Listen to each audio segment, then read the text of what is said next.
Thank you for your attention. So I'm Dan Gibbons. I'm the CEO of the City Club of Chicago. And thank you very much, Lester McKeever, one of our favorites. Thank you for your attention. I always hate to break up the conversation, but we can get back to it in just a minute. Welcome to City Club, everybody. A lot of great energy in this room, and we would not be here, of course, were it not for our sponsors, one of those being an institution that so many of you have heard of. It's called Loyola University Chicago. And I'd like to make a very special thank you to Phil Hale.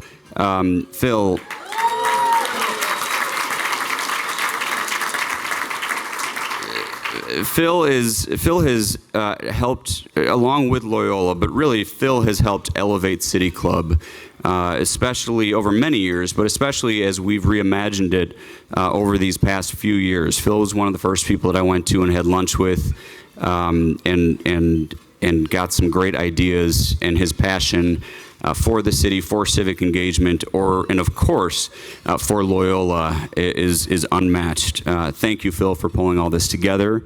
Thank you for your commitment to City Club and to the city of Chicago. It's very much appreciated.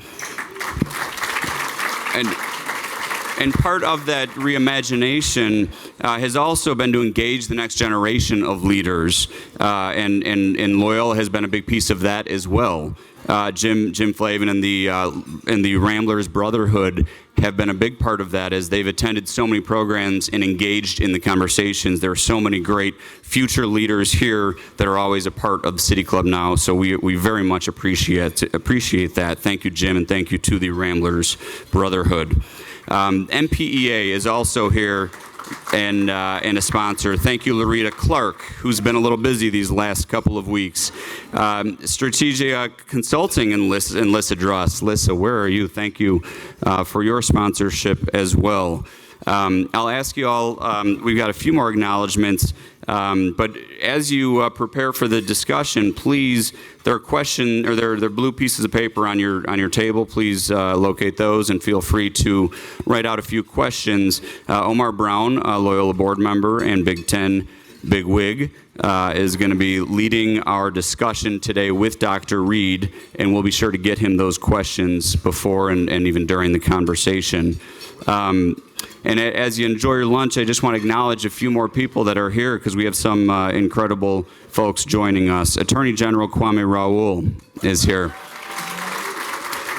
Sheriff Tom Dart is with us. Sheriff Dart. I believe, although I haven't seen her, Comptroller Susana Mendoza is on her way. Illinois Senate President Don Harmon. They must be in the same car, but I know they're coming. All the elected officials, there's so many elected officials. Phil and Loyola always fill the room with so many great people. Could anyone who's elected or maybe has formerly held an elective office, please stand for a moment? I know you can do that if you're able. Thank you. I see aldermen, I see state senators, I see state representatives, I believe a county commissioner. Thank you all for being here. And so many people affiliated with Loyola. Kevin Willer, who's a great friend to the City Club, is here and a Loyola board member. Thank you, Kevin. Another board member, Melody Span Cooper, is here. Melody was a great partner to the City Club recently during our Convention Week hub with WVON. We hosted all sorts of amazing conversations in a new concept that the City Club took up over a couple weeks ago. And speaking of that convention week, congratulations and hello to Christy George, another Loyola Law School grad, right? Smita Shaw is here, who I believe is the chair of the Council of Regents for Loyola. Any other Loyola board members who are here? Could I ask you to stand? I'm not sure if I... Thank you. And I see Father Pat McGrath, Bob Sullivan, and I see Father Pat McGrath, who was my teacher when he was a Jesuit in training, and I know I missed a few of his classes, which has been the butt of a couple of jokes, but somehow I survived that.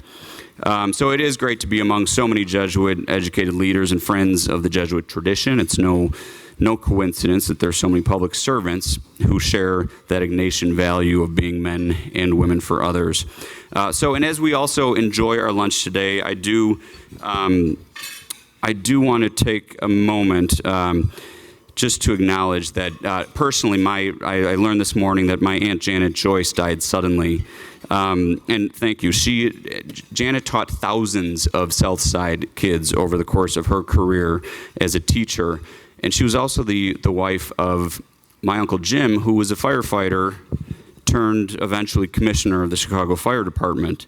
And that's public service to me and to my family. And on top of that, she was a saint of a woman. So as we enjoy our lunch, I'd love for you to all think about maybe your favorite teacher, or maybe your aunt or uncle who have taken up public service, because there's so many amazing people out there. And please, when you go out about your business today and tomorrow and the next day, say thank you to them, because there's a lot of people out there that, so many of us in the room also, who have done so much great for this city. And please, I'd invite you to enjoy your lunch, but keep that in mind as this city functions on the backs of so many incredible public servants. Thank you for your attention. We're going to get our program underway. And I'd like to start by mentioning, you all see these coasters. These are not City Club's coasters. I'll use it to get attention. You're welcome to use these today for your water or your Coke or your iced tea, but Phil asked me to mention that you're all welcome to take them home as well. I understand there are a lot of folks affiliated with Loyola or perhaps another Jesuit institution. Take these home and put them on your desk. And while City Club is non-biased and nonpartisan, I'll fill you in on a little secret. If I could please get your attention, we'd like to get this underway so we can hear from Dr. Reed.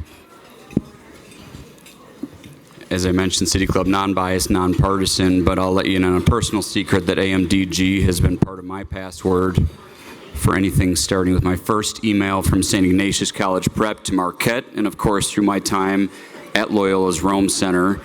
So it really is my honor to welcome and introduce today's featured speaker. Dr. Mark Reed is new to Chicago, but he is far from new to leadership roles in higher education. Most recently as the president of St. Joseph's University in Philadelphia. We're very fortunate to have him leading Loyola University Chicago. As we all know, Chicago is the greatest city in the world, and so much of that is due to our world-class education institutions. They are integral to our success as a city and our region, from business attraction and workforce development to civic engagement, research and cultural contributions, and of course public service, as we mentioned. Loyola has 6 campuses in the Chicago area, and of course that one amazing campus in Rome that I highly recommend everyone visit if you haven't been. Dr. Reed has taken on this incredible task of leading this historic institution and its almost 20,000 students into the next generation. So we look forward to hearing more about his vision and his plans, which will be covered in a conversation, as I mentioned, with Omar Brown from the Big Ten, and also, of course, a Loyola board member who will join Dr. Reed on stage in just a moment. As he lays these plans out, on behalf of City Club, we are committed as City Club to help you, Dr. Reed, along the way as you further engage in our civic community. And so I'd like for you all to join me in welcoming to City Club Loyola University of Chicago's 25th president, Dr. Mark Reed. Welcome, Dr. Reed.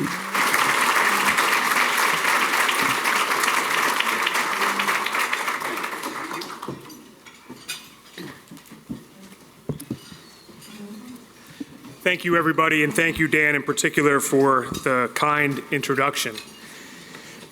I'm very happy to be here at the City Club. This was actually one of the first venues that I came to after I started at Loyola in October of 2022. I remarked to Tom Dart, he was actually the first person of significance in Chicagoland that I heard speak. And I thought, if I ever have to come and speak to this club, I have very big shoes to fill. I learned a lot that day, as I'm sure everybody else did as well. But I'm happy to offer just some brief remarks and then really look forward to the Q&A with Omar Brown, one of our proud alumni and current trustee. Now, since this is a pro-Loyola crowd, a Loyola-friendly crowd, as you might say, the next few things I'm going to say you probably already know, but I think it's good to remind ourselves of it. And for those who are less familiar with Loyola, it's a chance to know a little bit about us. You know, we were founded in 1870. We were founded to serve an immigrant community that was underserved and needed to grow, needed to develop, and was looking for social mobility opportunities. That's why we exist. And you heard that we now today have 6 campuses, 5 of which are in the greater Chicago area, the Water Tower campus at the north end of Michigan Avenue, Lakeshore campus at Rogers Park, the Health Sciences campus, which we share with Loyola University Medical Center in Maywood. We have the Loyola Retreat and Ecology Center, which is in Woodstock, Illinois, and we have Cuneo Mansion and Gardens, which are in Vernon Hills. And you are all cordially invited to visit the Rome Center anytime you have the opportunity. It's fantastic. We're one of 27 Jesuit colleges and universities in the United States. We're one of the largest and the most complex Jesuit institutions in the world. And Jesuit educational institutions comprise the broadest and largest educational network and association in the history of the world. That's important. It's an important fact because it connects us and tells us what we are all part of, something much bigger than ourselves. Now, Loyola University Chicago, that's our name.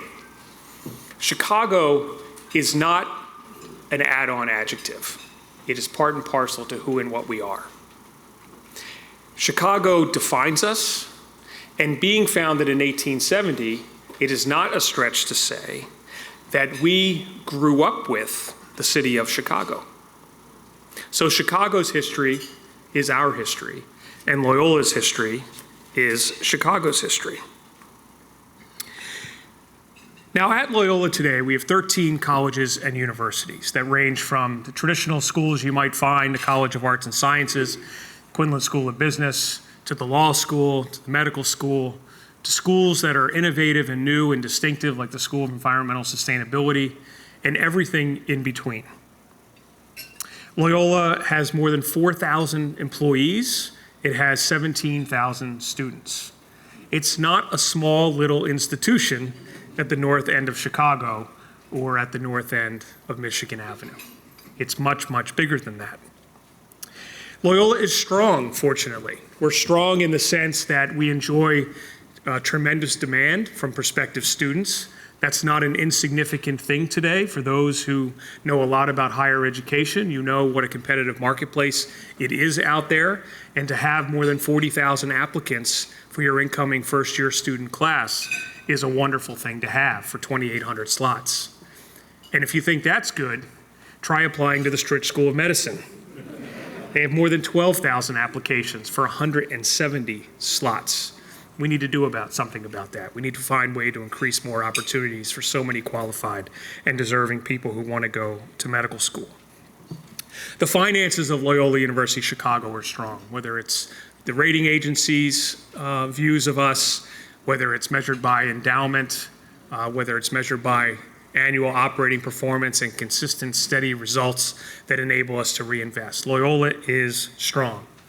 And if those two things aren't good enough, we always can turn to Sister Jean, and she seems to bail us out of almost any challenge we might ever have.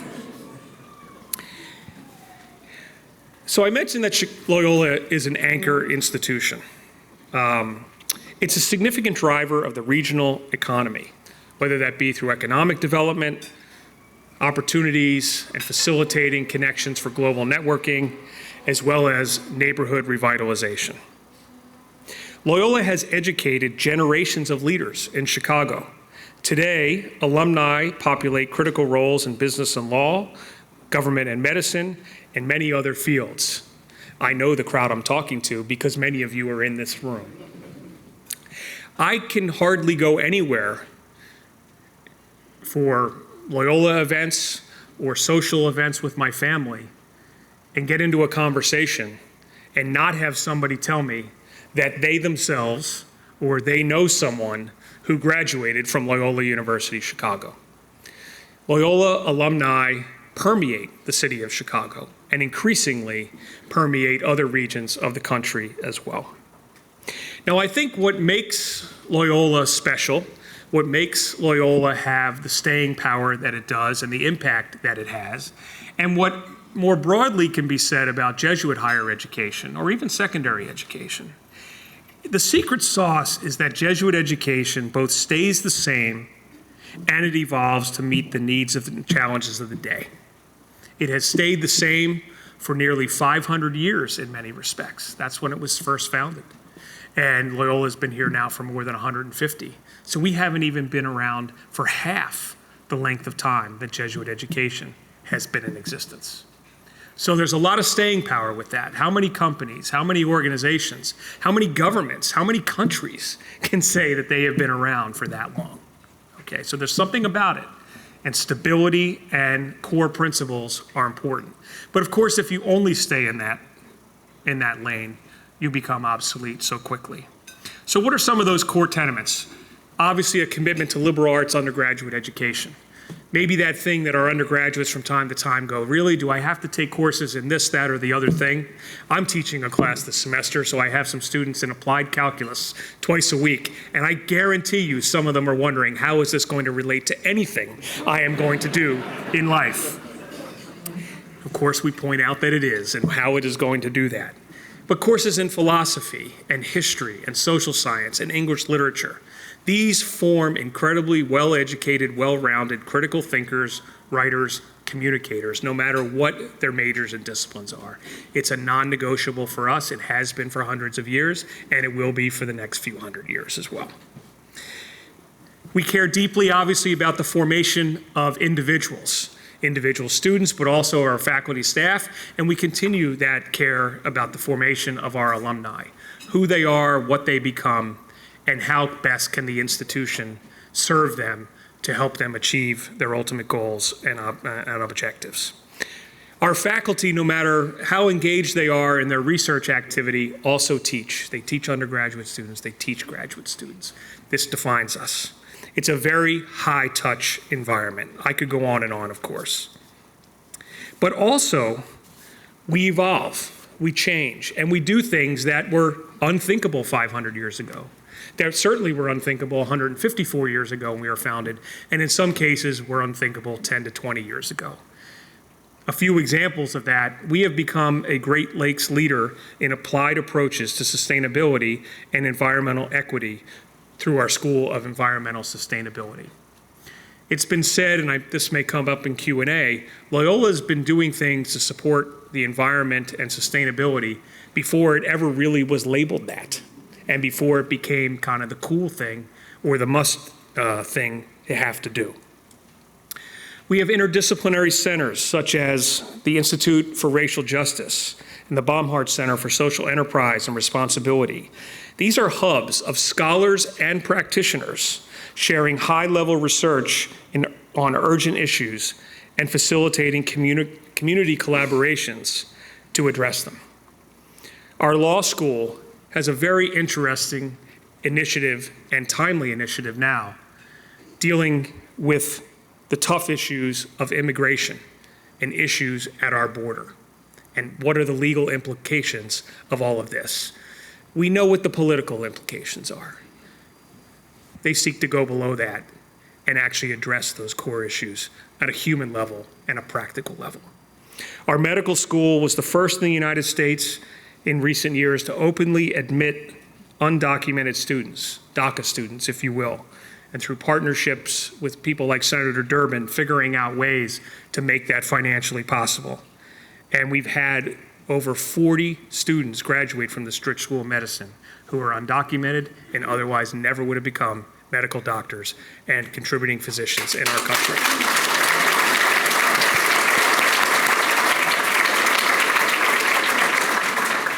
And one final example, but certainly not least, Arrupe College, and the dean of Arrupe College, Father Connell, is here. Arrupe College is in its 10th year of operation. And about 10 years ago or so, one of my predecessors, Father Mike Garanzini, thought Loyola today, or Loyola then, so very different than it was in 1870. What if we went back to some of those foundational roots and why we were founded in 1870? Again, to serve an immigrant population, to serve a first-generation population, to serve an underserved population. And what is needed?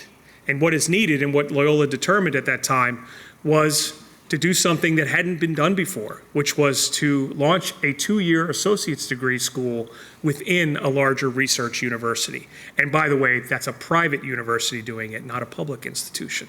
And Arrupe College today can point to tremendous results and outcomes for our students, most of whom go on ultimately to complete their bachelor's degree. Increasingly more are doing it at Loyola. Others are transferring to some of the best colleges and universities in the United States, and others are staying right here in Chicago, going to some of our finest public institutions as well. Those are the kinds of things that enable us to not only be true to who we are, be stable, have sustainability, but also adapt to the needs and reflect the opportunities and the challenges of today. So ultimately, and I'll conclude with these thoughts, Loyola, of course, seeks to educate its students in a way that provides them with credentials and knowledge and information and skills, all the things that they need to go out, secure their first jobs, and ultimately to advance in their career. But we do it with a greater focus on education for a purpose.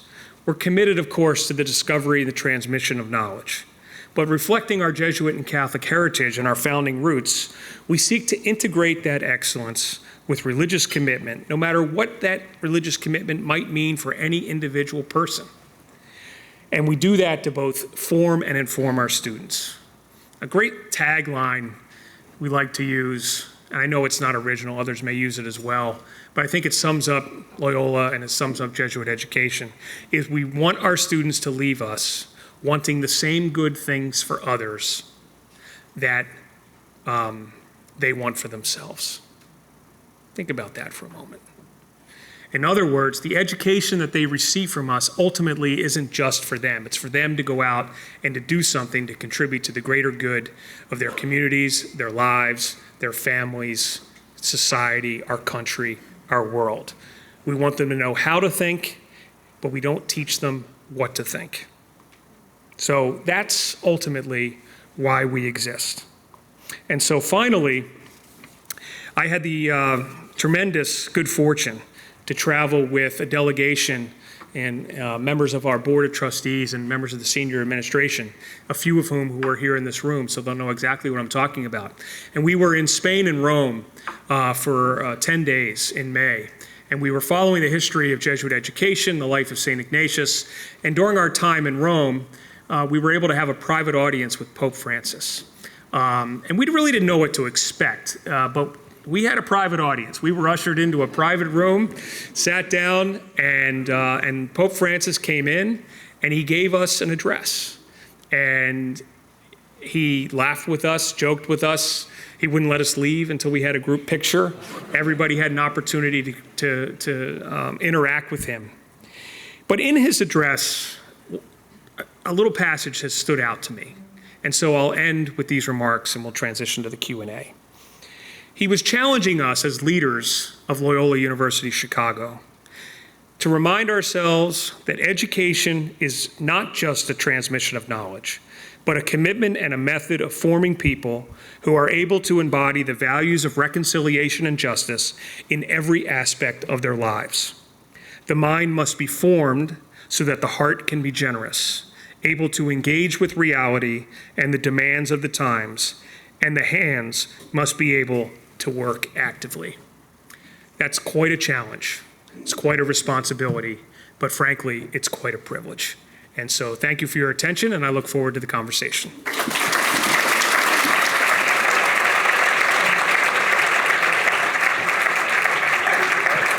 Does it matter? All right. Yes. All right. Yes, is my mic on? It's on. All right. Hello, everybody. Hello, hello. All right. Thank you, President Reed, for your remarks. As a Loyola MBA, I do appreciate how integrity and ethics is woven into the research and the teachings, and it's something I take with me every day. Yeah. So let's get started. President Reed, you are a successful educational leader and formerly president of St. Joseph University in your native Philadelphia. Can you tell us a little bit about your background and how did it prepare you for Loyola? Sure. Well, this is the part I absolutely hate, talking about myself. But since you asked, I will follow directions and do it dutifully. So I am not a native Midwesterner. I'm not a native Chicagoan. I was born and raised in Philadelphia and lived my entire life on the East Coast. But I spent about 20 years in Connecticut and Boston before returning to Philadelphia in 2015 to be president at St. Joseph's. And during that time, I spent considerable years at Fairfield University. And so the common theme there is this is the third Jesuit institution now that I've had the privilege to work at, and it's the second that I've had the opportunity to serve as president. Like a lot of college students, Omar, I graduated not fully knowing what I wanted to do with my life. I had a job offer with a leading consulting firm that I put on hold for a year. I thought about law school, but I decided to do a service program for a year and teach. And I taught high school students, and I absolutely loved it. And I guess you could say I never looked back. I would say a couple of additional things that coming to Loyola. I first stepped foot on the campus probably around 2004. I'd have to go back and really confirm that. But it was in the early 2000s, and I mentioned Father Mike Garanzini, who was president at the time. It was early in his presidency. And I had the opportunity to come back to Loyola for various meetings over the years and follow the growth and trajectory of this institution. And I also knew both of my predecessors, not just Father Mike, but also Joanne Rooney, because the Jesuit network, as I said, is an extensive one. And so when I arrived at Loyola, there was definitely more than one person who said, "You seem to know a lot about this place." Absolutely. And so, you do your homework and you study your homework. And then I think the other thing that I would say is Loyola is a much bigger, much more complex place than my previous two institutions, but there's a lot of consistency there. And I had a great opportunity at my former institution to do something that not many people get a chance to do in their career, and that was we successfully conceived of and executed the acquisition of two other institutions of higher education.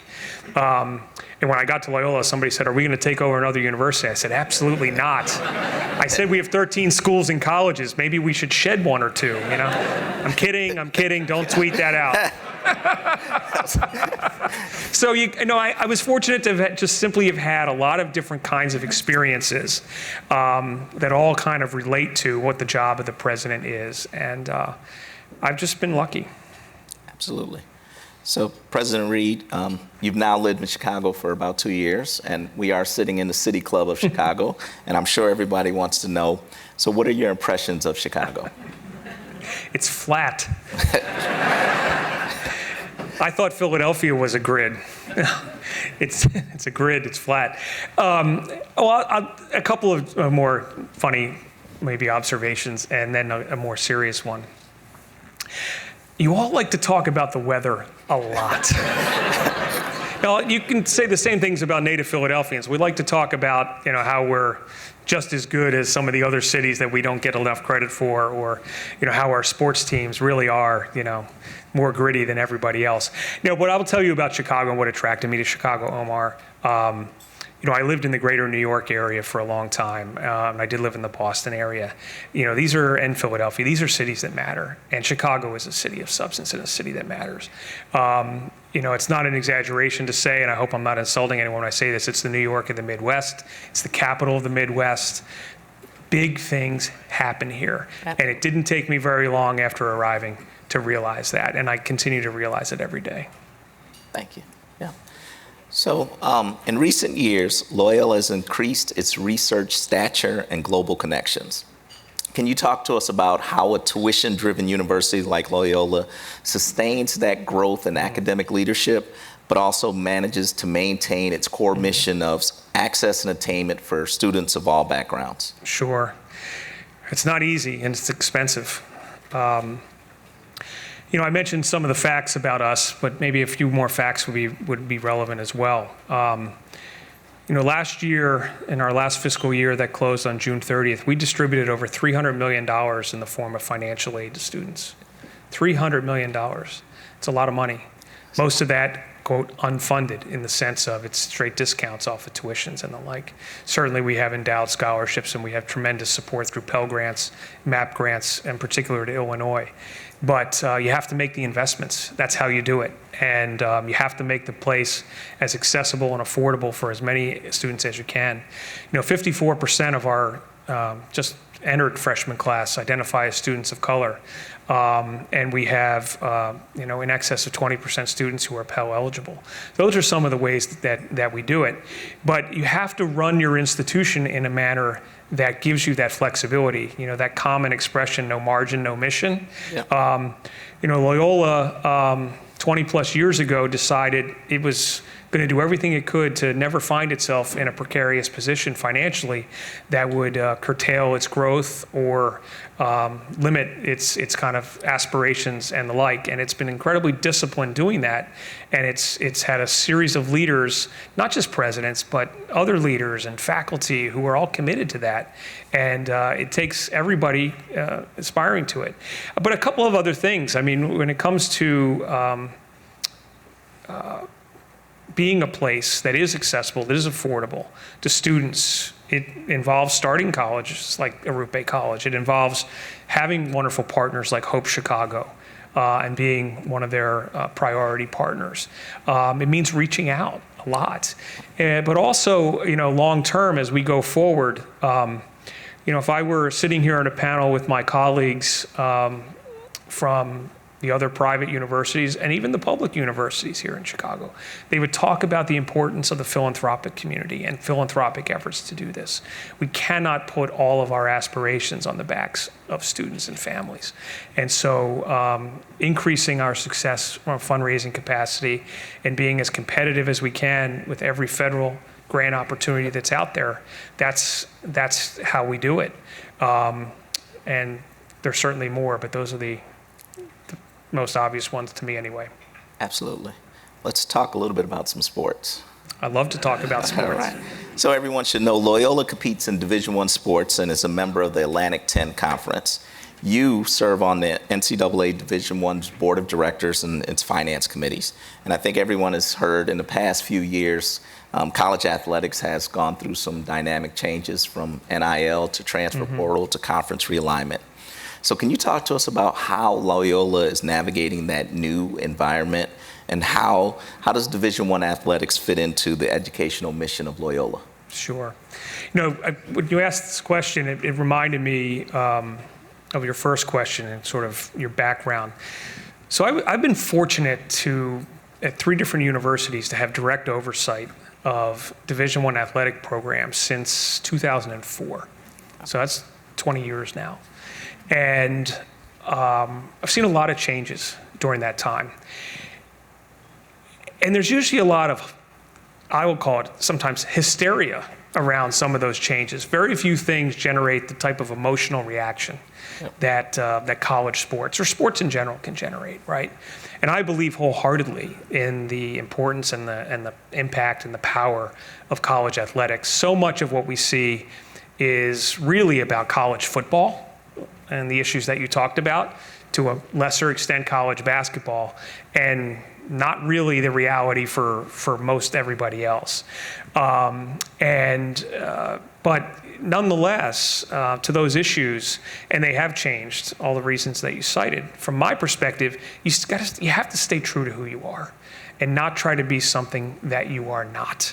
And so, I just had this conversation with somebody recently from another university who was talking about how much their institution, through the various mechanisms, are investing in NIL opportunities for their student athletes. And they said, well, you at Loyola must be doing X, Y, or Z.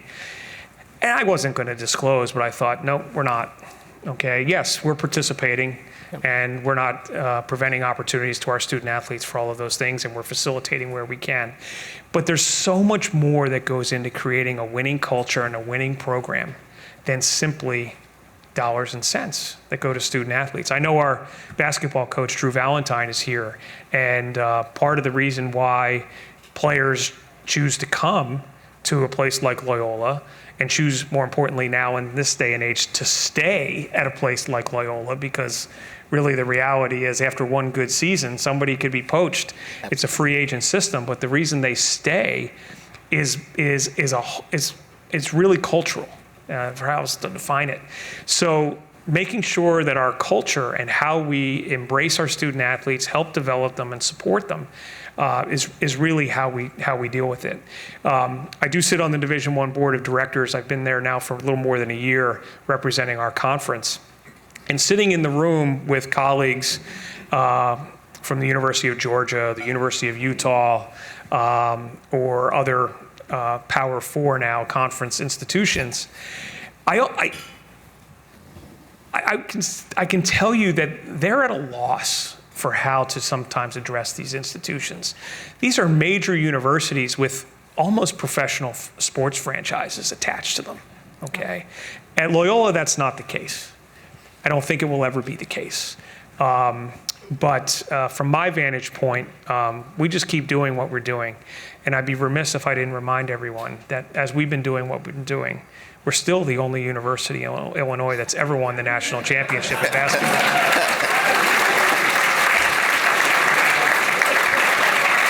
And the only one to have been to the Final Four and the Sweet 16 in the last 10 years. So we must be doing something right. All right, we're going to shift a little bit and talk about students. So tell us about what's the role that universities play in helping students navigate this moment we have of political, social, and cultural polarization?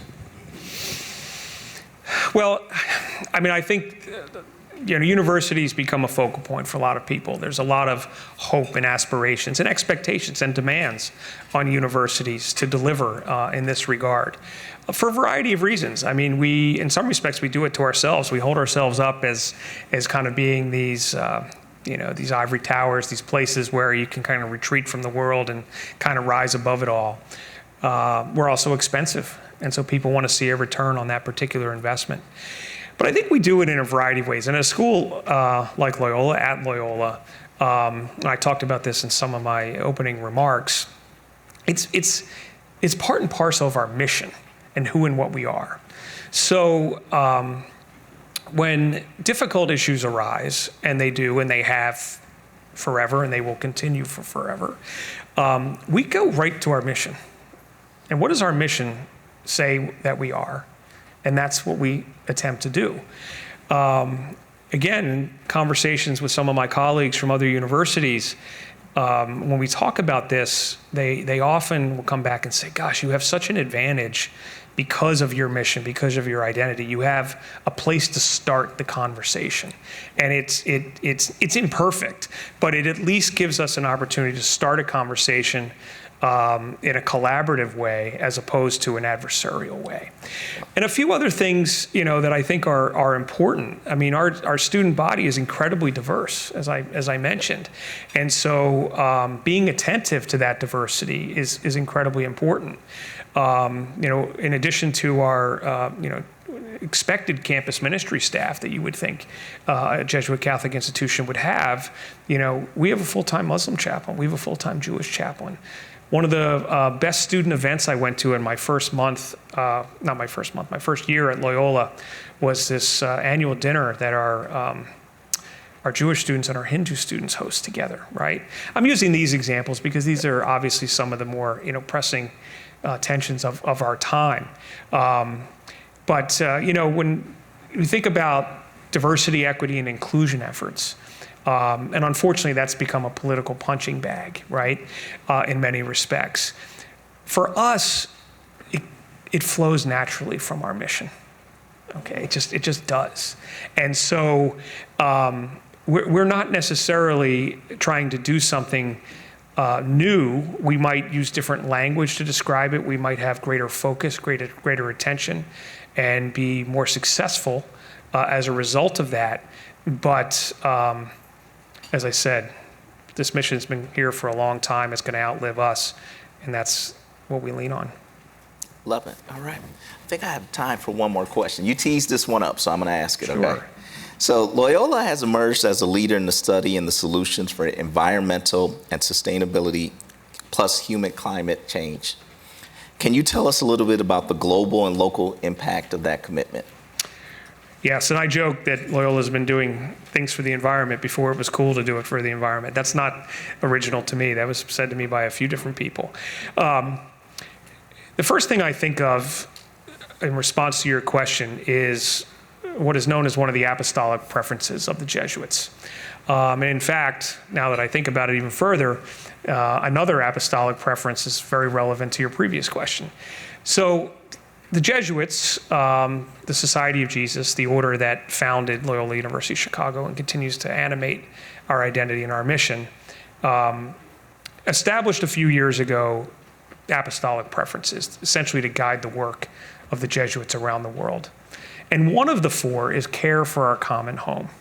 Okay. There's a lot more words to describe it, but that's the bumper sticker, care for our common home. By the way, the one that I thought of, which relates to your previous question, is accompanying young people and journeying with young people on a hope-filled future. Okay? Yeah. I think part of our job is to remind our students that the future is hope-filled, and we have to model that. But specifically to this question, care for our common home. And so, Loyola did establish a School of Environmental Sustainability several years ago, and in doing so, planted a flag in the ground. We know from the data that our incoming students report that Loyola's commitments to sustainability and environmental stewardship and the like are important to them. It's one of the things that attracts them to them. I haven't been on campus, as I've noted, that long, and we've had the earth dug up a few different times. I ask, what's going on there? And it's all underground storage for water to deal with runoff and other kinds of issues like that. We're buying all of our power from renewable energy sources. I mean, those are kind of clear, demonstrable ways. But I think equally important, if not more important in the long term, is the infusion of environmental sustainability and stewardship into the curriculum and across the curriculum. So I mentioned Pope Francis before. One of Pope Francis's initiatives is an initiative called Laudato Si, which is about caring for the environment. And he challenged institutions around the world to develop plans to support these principles. And I had a meeting over the summer with one of our faculty members who led that effort. And it was just tremendous to see that of the 6, 7, 8 pages of the plan that he provided, yes, things about the facilities were listed and the like, but 80% of those pages was filled with academic and programmatic initiatives that will educate students and make those connections and help the student in my applied calculus class realize that actually something here can relate to something in a broader sense that's much more important and telling to them. So to me, it's about the academic program always. We're a university first and foremost, and making sure that faculty are engaged across those priorities. All right. Well, thank you, President Reed. We're gonna transition to the Q&As. Yep, so staff. Here, if anyone I has have a question, I can grab it. All right.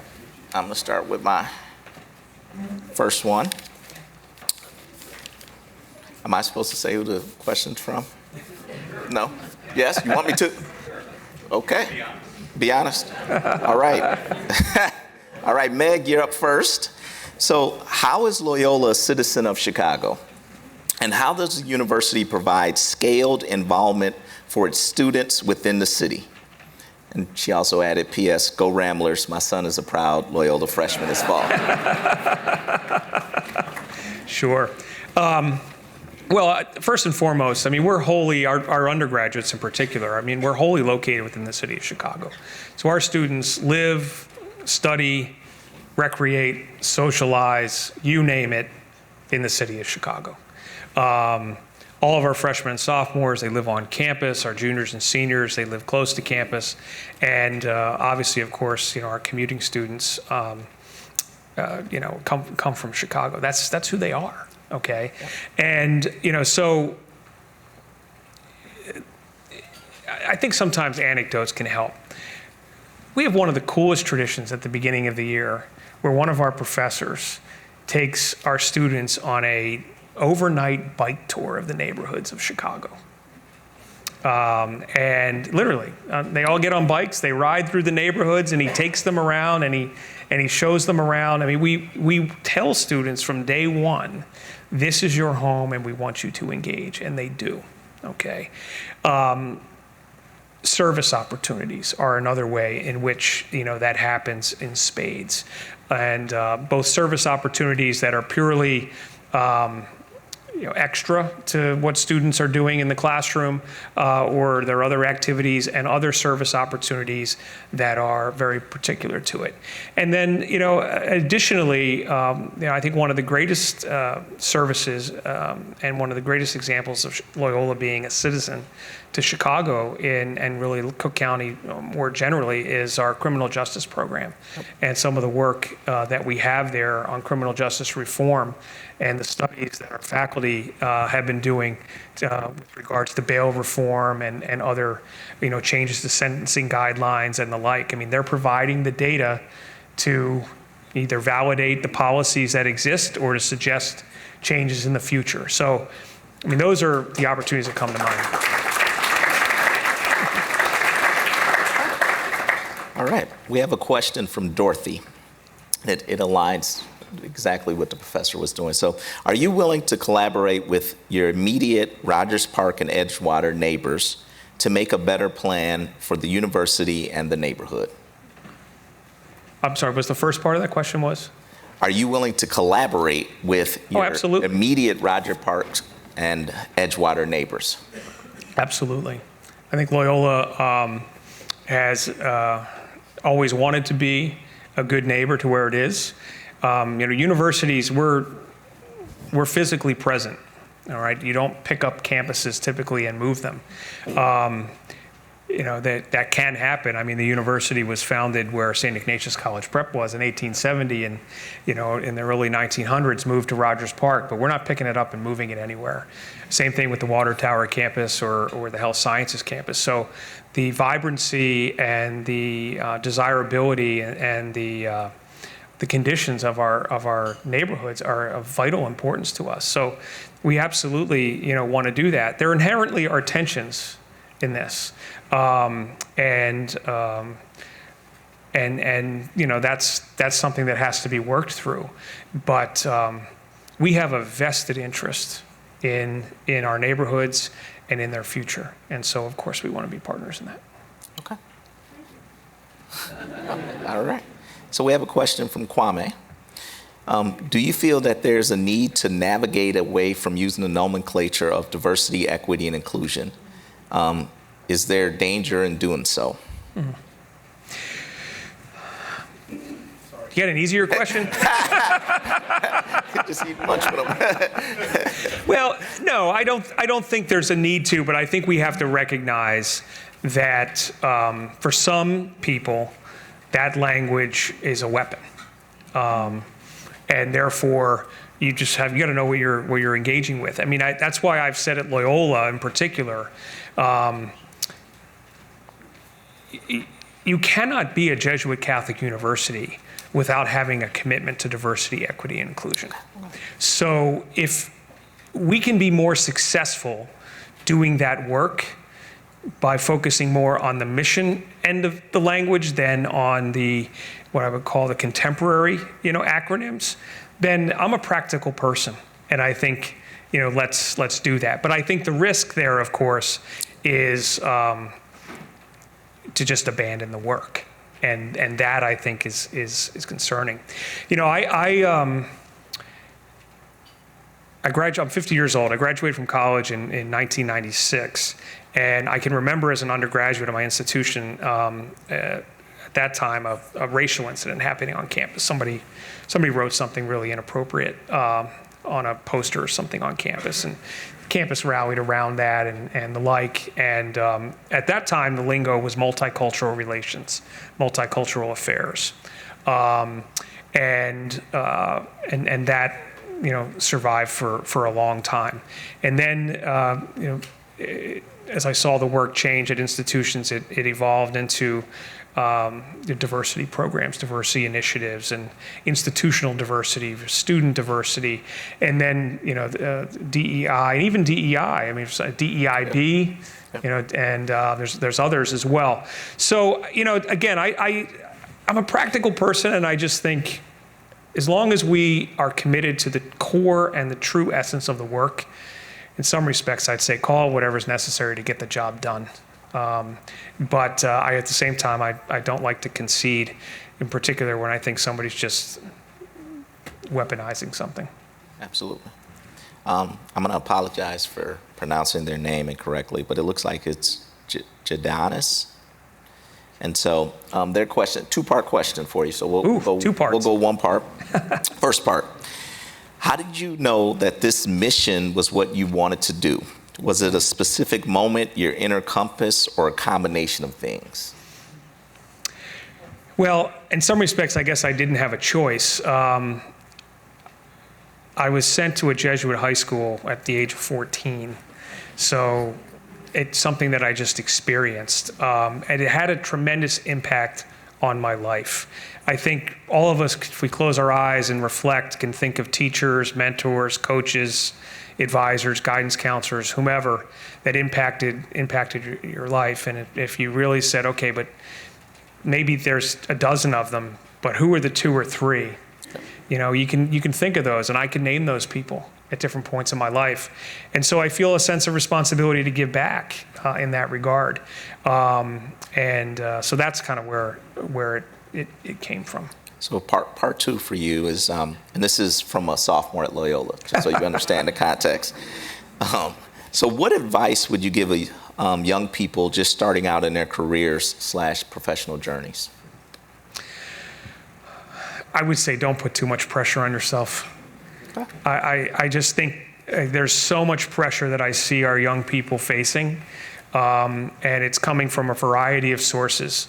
I do believe that if you become an educated person and learn how to be independent, think critically, communicate well, access resources, etc., the results will flow. The first job that you have is not going to be your last job. I was a high school teacher. Okay, how did I go from that to sitting here today, right? Some of it had nothing to do with anything I did. It was actually actions that other people took. It was the invitations that other people extended and those opportunities. So along with the advice of not putting too much pressure on myself, is you have to put yourself in positions to have opportunities. So, we always tell undergraduates in particular to get involved, to get engaged. Why? Not only so you benefit from the experience, but because you're going to meet other people who are going to become so impactful in our lives. We inherently are relational people. And I think one of the challenges that I see with our young people, particularly those who spent, unfortunately, as part of their high school years going through COVID, is they kind of got used to disengagement, and getting them to be re-engaged is so darn incredibly important. So those are some of the pieces of advice I would give to that young person. If you want to know more, see me afterwards, and I'll try to help you out. All right. We'll call up Dan here. Thank you. Thank you, President Reed. As always. Thank you, Omar. Great. We hope to have you back. Nice job of asking all the right questions. Thank you, Dr. Reed.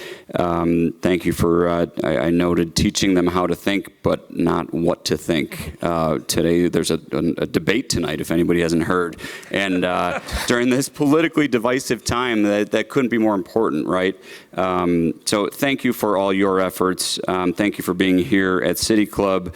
We have a host of great programs coming up tomorrow, the next day, and tomorrow it's on guns with the Illinois State Police and the ATF, the head of the special agent in charge of the ATF. We've got Carrie Steele from MWRD on Thursday. Next week we've got Speaker Chris Welch. We've got the Park District, Rosa Escareno, Superintendent. So many great programs. If you liked what you heard today, please come back. I know we'll see many familiar faces in the room again.